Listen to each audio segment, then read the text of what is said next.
అనుదినము అనుక్షణము మీరు వాక్యాన్ని ధ్యానించాలి, వాక్యాన్ని చదవండి, వాక్యాన్ని నెమరు వేసుకోండి, వాక్యాన్ని అర్థం చేసుకోండి.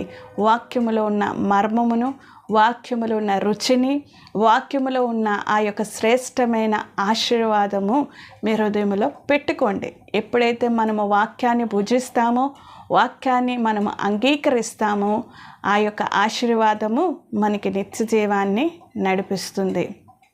పరలోక రాజ్యములో మనం ప్రవేశిస్తాం, మనం ఫలిస్తాం, మనం అభివృద్ధి చెందుతాం.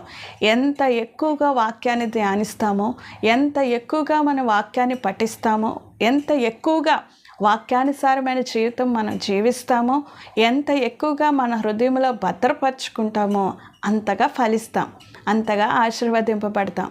అంతగానే దేవుని యొక్క అంట కట్టబడి, దేవునితో మనం అంట కట్టబడి ఫలించి అభివృద్ధి పరచబడి మనము నిత్య జీవంలోనికి ప్రవేశిస్తాం.